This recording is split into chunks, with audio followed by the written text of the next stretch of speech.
근데 조금 늦었습니다. 여러분 보려고 빨리 오려고 했는데 조금 늦어서 죄송합니다. 제가 오늘은 좀 다른 얘기를 좀 하려고 했습니다. 지금 이 나라가 매일 저는 나라 걱정만 하다가 남들이 생각하는 것처럼 저렇게 애국만 하고 뭐 다른 얘기 하는 거 아니야? 하실 수 있는데 오늘 저는 우리가 다 잘 알고 있고 애국을 열심히 하셨던 우리 김문수 지사님, 옛날 지사님이시죠. 그 얘기 잠깐 요번에 청문회라고 그럴까? 그 과정에서 너무나 많은 고충을 당하는 걸 보고 모든 사람이 말 한마디 한마디를 잘해야 되겠구나. 저들에게는 조그만 말 한마디라도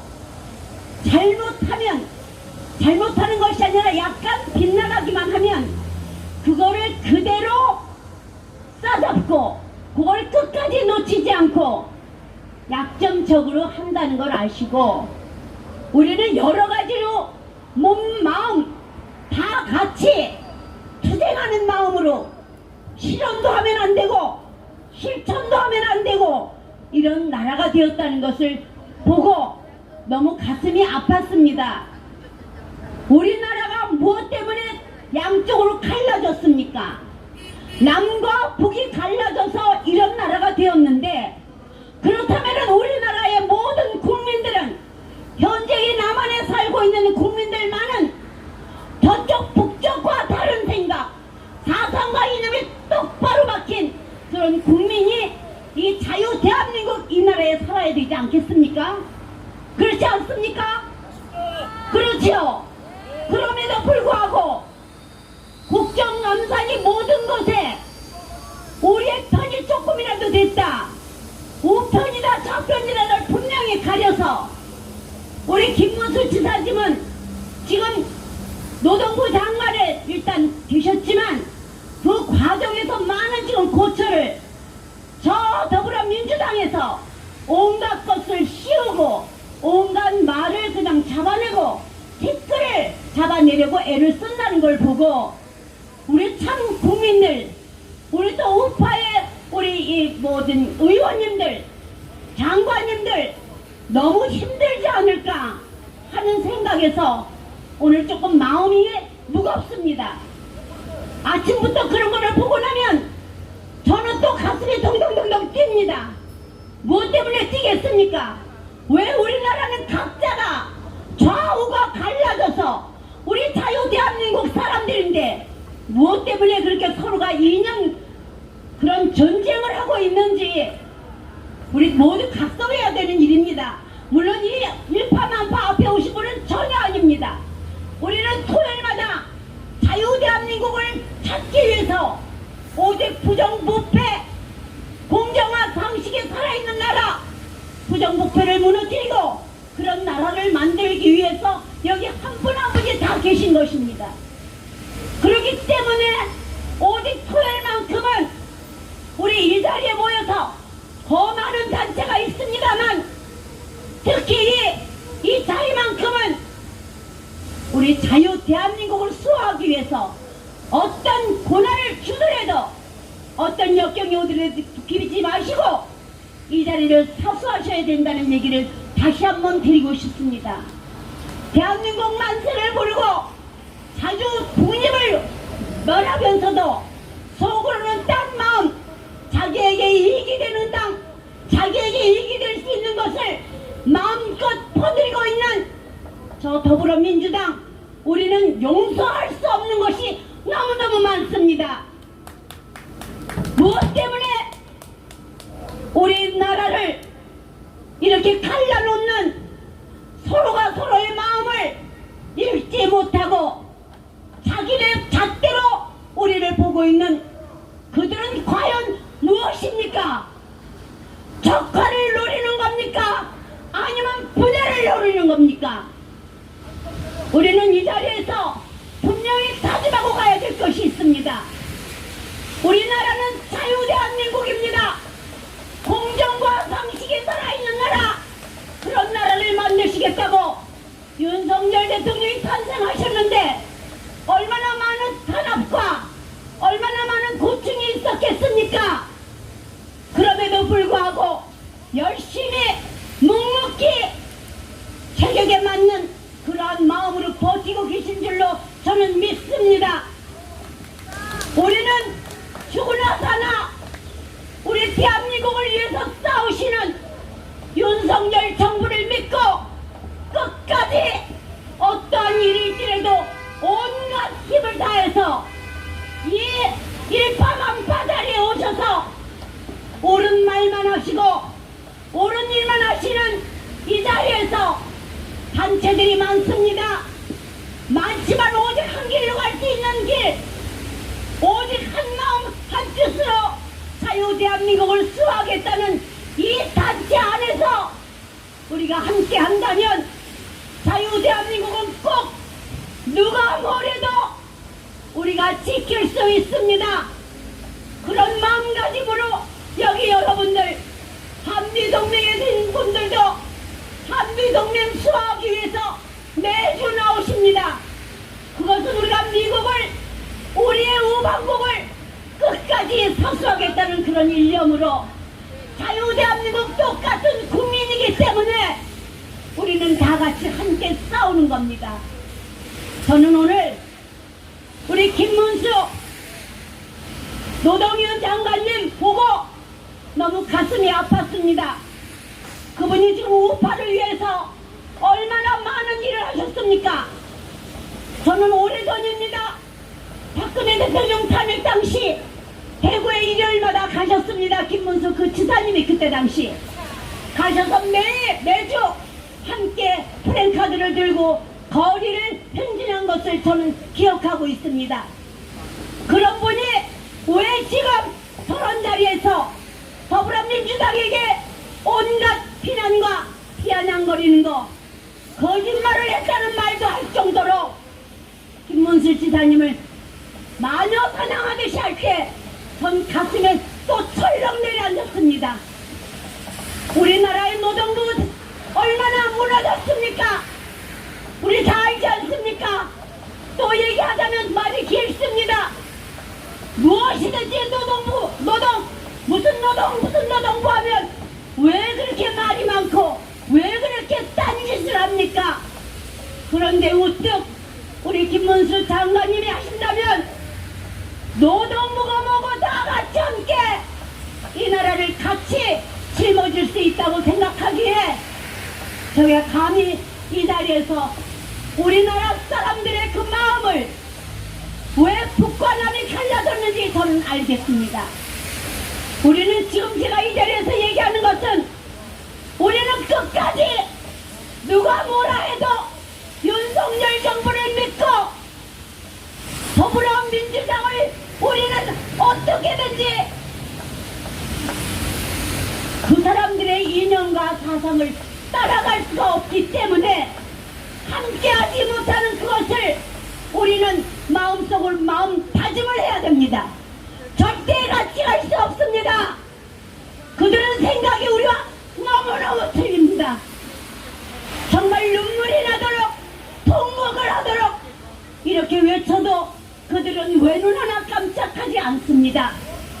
사랑하고 존경하는 우리 일파만파 가족님들, 저 길을 가시는 대한민국 국민 여러분, 우리는 죽으나 사나 윤석열 정부를 믿고 끝까지 이 나라를 자유 대한민국을 무궁화 꽃피는 우리나라를 끝까지 지켜야 됩니다.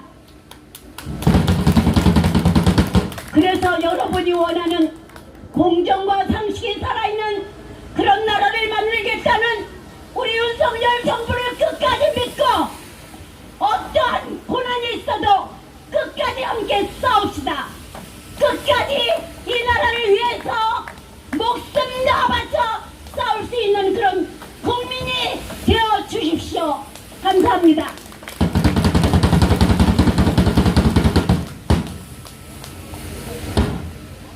참고적으로 앞뒤에 새로운 플래카드를 2개 달아놨습니다. 이재명이가 2015년도인가요? 북한에 갔다 온 사진입니다. 한번 보시고 진짜 이런 놈들이 빨갱이 아니냐? 북한에 갔다 온 사람들은 다 약점이 잡혀 있습니다. 그걸 뭐라고 여기서 말씀드리지 못하지만은 그렇지 않습니까? 목사님들 중에서도 북한에 갔다 온 목사님들이 있습니다. 갔다 와서 북한에 대해서 한 말씀도 안 합니다. 못합니다. 아니 아직 충성스러워졌죠. 그쪽에 북한에 대고. 왜 그렇습니까? 다시 한번 앞뒤에 있는 플래카드를 한 번씩 나중에 실시간이나 끝나고 보시고 사진 찍어서 널리 전파해 주시기 바랍니다. 감사합니다. 네, 안녕하세요. 지만원 메시지 낭독하겠습니다. 지만원 메시지. 오늘은 5.18 규명의 마침표라는 제목으로 말씀드리겠습니다. 제가 간절히 전하고 싶은 이야기입니다. 5.18에 대한 22년 연구를 통하여 발굴된 진실은 5개입니다.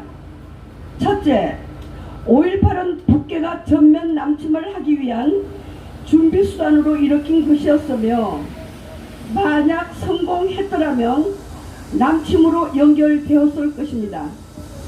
당시 항해도 해주에는 북한 특전단 10만 정예 부대가 출동 대기를 하고 있었습니다. 북한의 인민무력부는 10세 미만의 어릴 때부터 진입하여 특수훈련을 시켜 특급 살인 기계로 양성한 공작요원 600명을 강주에 파견하여 게릴라 작전을 펼쳤습니다. 그러나 5월 21일 전남도청 점령과 강주 교도소 공격 시 490명이 몰살당하여 주력 전투 부대를 잃게 되었으며 이로 인하여 작전 실패를 인정하고 철수하였습니다. 둘째, 1997년 2월 항자겸은 탈북하여 한국으로 망명하면서 490명에 대한 명단을 선물로 가져왔습니다. 당시 전두환은 감옥에 있었습니다. 이 사실이 알려지면 전두환은 구국의 영웅이 되고 김영삼과 근영애가 거꾸로 감옥에 가야만 했을 것입니다. 전두환에게 억울한 누방을 세워 감옥에 넣었던 김영삼과 근영애 이 두 사람은 그래서 5.18의 진실을 극비에 붙였습니다. 셋째, 1995년에서 1998년 사이 북한 주민 300만 명이 굶어서 죽었습니다. 김정일이 다급해졌습니다. 현금과 물자가 시급히 필요했습니다. 김대중은 신복 김경재를 특사로 평양에 보냈는데 김정일은 김경재에게 5.18에서 사망한 북한군 490명이 안치된 인민군 애국 열사묘를 보여주었습니다. 5.18은 김대중의 아킬레스 건입니다. 5.18의 진실이 알려지면 김대중과 민주당과 전라도는 날벼락을 맞게 되어 있습니다. 김경재의 보고를 받은 김대중은 그 순간으로부터 김정일의 지시를 따르는 종이 되었습니다.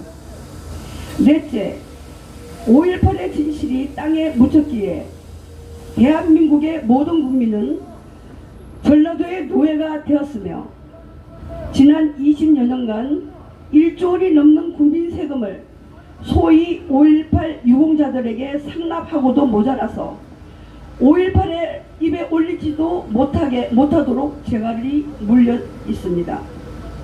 다섯째, 5.18 세력이 기승을 부림으로써 국가는 대책 없이 적화되었습니다.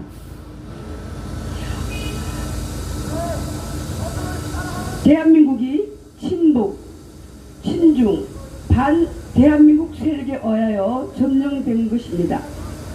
우리에게는 북한군이 무서운 것이 아니라 대한민국을 헬조선으로 선전하고 사회를 내부에서 분열시키는 민주당, 민노총, 언론노조, 정교조, 세월호 등 북한에 의하여 개인적으로 약점이 잡혀 대한민국을 전복시키려는 세력에 의한 혁명 정쟁을 경계해야 하는 것입니다. 그 뿌리에 김대중과 5.18이 있습니다. 2024년 8월 17일 지만을 올립니다.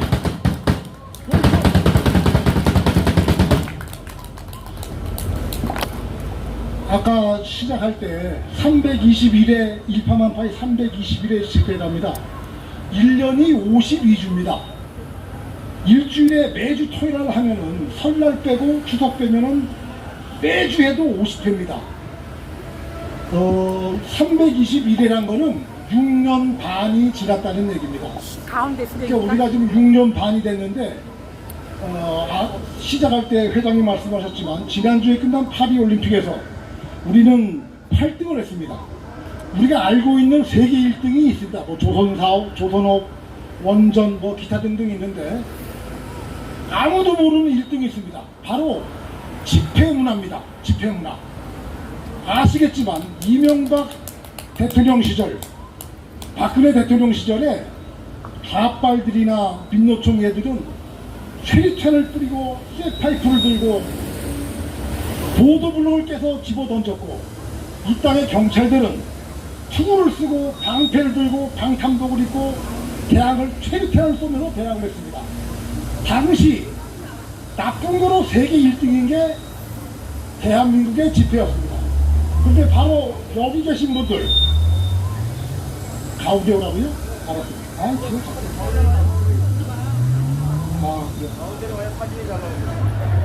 죄송합니다. 자리를 잘못 잡았습니다. 그러니까 과거에도 집회 문화가 우리는 밑에서 1등했는데 6년 전부터 바뀌었습니다.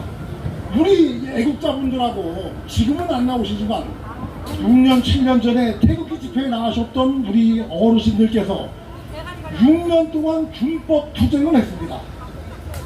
하다 보니까 지금 문재인이 끝나고 윤석열 대통령이 됐는데 지금 좌빨들, 민노총이건 누구건 이놈들이 말을 잘 듣습니다. 쇠파이프도 안 들고 최루탄도 안 쏘고 화염병도 안 던지고 지금 외국에 프랑스나 유럽이나 전국을 세계를 보면은 집회가 굉장히 과격합니다. 외국 사람들이 10년 전 대한민국 집회를 본따서 하는데 지금 민노총이건 그 누구건 말 잘 듣습니다. 경찰이 이렇게 울타리를 쳐놓으면 그 안에서 뭐 소리만 지릅니다. 지금 세계를 주도하는 대한민국 1등이 바로 집회문화인데 바로 우리가 주인공입니다. 자, 그럼 시작을 타키투스의 얘기로 시작을 하겠습니다. 타키투스라는 사람은 2000년 전에 로마 시대의 철학자 겸 정치가입니다. 시저하고 동시대 사람인데 그 타키투스라는 사람이 했던 말 중에 나라가 부패하면 할수록 법은 늘어난다. 아마 그때도 로마 시대도 부패했나 봅니다. 법이 많아지니까 나라가 부패하면 할수록 법은 늘어난다. 지금 대한민국을 보면은 보수 우파의 국민의힘이 있고 좌측에 더불어민주당이 있는데 국민의힘은 어떤 국회의원도 입법기관인데 법을 만들지 않습니다. 더불어민주당 이 국회의원들은 3,000개, 4,000개 법안을 만들어냅니다. 이 법안은 지금 대한민국이 건국한 지 79년 됐는데 법이 충분합니다. 대한민국 국민들이 살아가는데 충분한 법이 있습니다. 살인자는 사형시키고 도둑놈은 구속시키고 뭐 이 정도죠. 강간한 놈은 뭐 이렇게 하고 법이 거의 필요 없는데 다시 더불어민주당 이놈들은 오늘도 내일도 개인당 10개씩 20개씩 법을 만들어냅니다. 그 법이 뭐냐면은 바로 이재명을 영창 안 보내려고 만드는 법입니다. 국민하고는 하나도 상관이 없는데 법을 만들어내고 탄핵한다. 검사도 탄핵시키고 그래서 자기들끼리 국민이 반대하니까 자기네들끼리 의결해서 법을 만들어서 대통령한테 올립니다. 그러면 윤석열 대통령 깡다고 있습니다. 윤석열 대통령 깡다고 있는 사람입니다. 전부 부결시킵니다. 다 돌려보냅니다. 겁 많은 대통령은 저놈들이 192석이고 사실은 대한민국 지하의 왕초는 이재명입니다. 무서움은 저걸 제가 하고 스스로 관둬야 되는데, 제가 할 때 그 윤석열 대통령이 법을 돌려보내면서 제가 할 때 보면은 얼굴에 결기가 있고 겁이 없습니다. 얼굴에 두려움이 없고 결기가 있게 사인을 해서 돌려보냅니다. 아마 저놈들이 1000개를 만들어도 계속 제가 해서 국회로 돌려보낼 것이 윤석열 대통령이라고 생각합니다.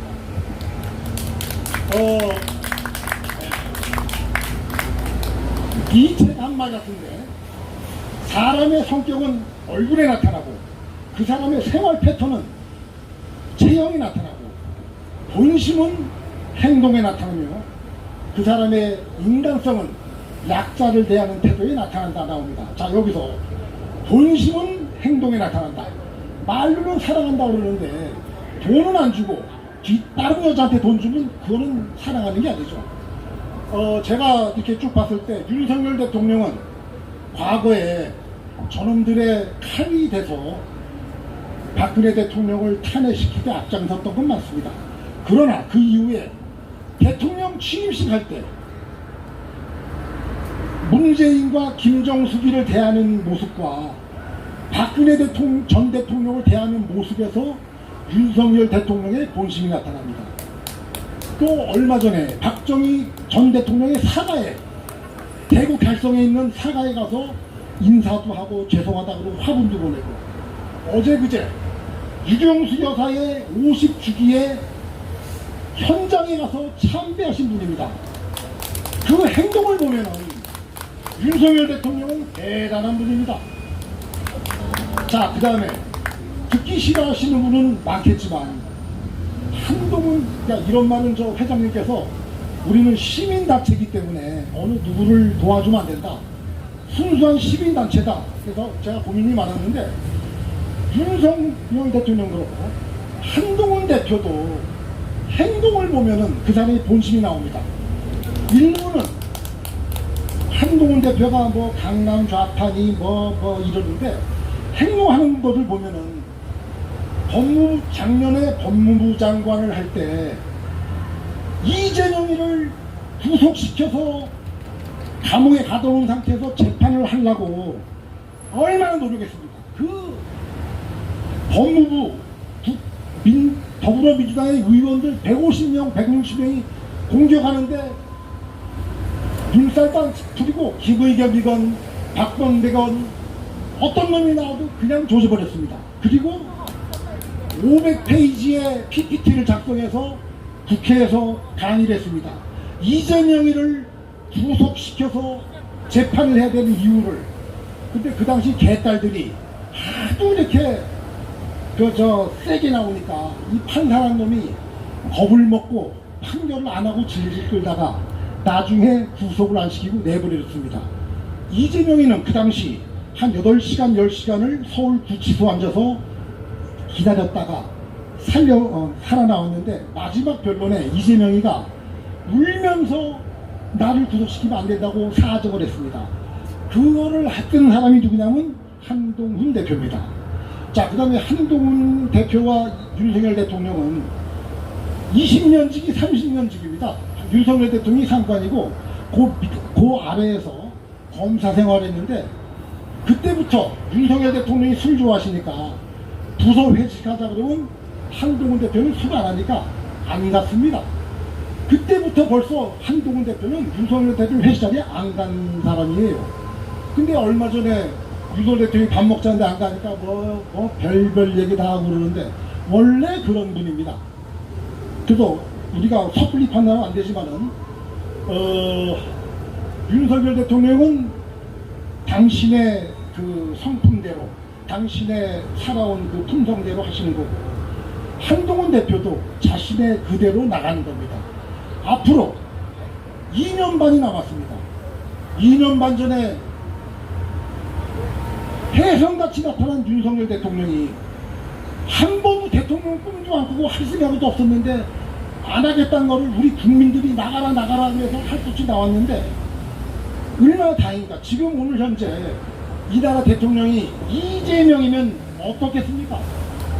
제일 좋아하려면 김정은이가 좋아할 것이고 시진핑이가 좋아할 것이고 지난달에 중국 대사를 관둔 싱하이밍이가 좋아할 겁니다. 근데 지금 이재명이 아니고 윤석열 대통령이 아니죠. 2년 반 남은 다음 대선에 저쪽은 이재명밖에 없습니다. 앞만 봐도 이재명이죠. 거기에 대항할 사람이 제가 나가면 좋은데 저도 이제 나이가 너무 많아서 이재명하고 싸울 수 없고, 그럼 이렇게 보면은 국민의힘을 보면은 나올 사람이 이렇게 쭉 보세요. 국회의원하고 그 다음에 기타 등등 뭐 김무성이 유승민이 뭐 이렇게 쭉 보면은 오세훈이 뭐 있는데 누가 이재명하고 깡다고 이렇게 붙어서 저 새끼를 조져버릴 수 있느냐. 그러니까 우리는 저 사람이 검은 고양이건 흰 고양이건 얼룩 고양이건 찌재명만 잡으면 됩니다. 내년 후년에 진짜 재작년에 그 윤석열 대통령처럼 혜성과 같이 누가 나타나서 하면은 한동훈 관둬야겠죠. 근데 없으면은 식별된 이재명을 잡을 수 있는 식별된 누군가를 우리는 밀어줘야 됩니다. 그게 제 생각입니다. 마지막으로 칼 알 포포스라는 사람이 있습니다. 포포스가 한 말이 있습니다.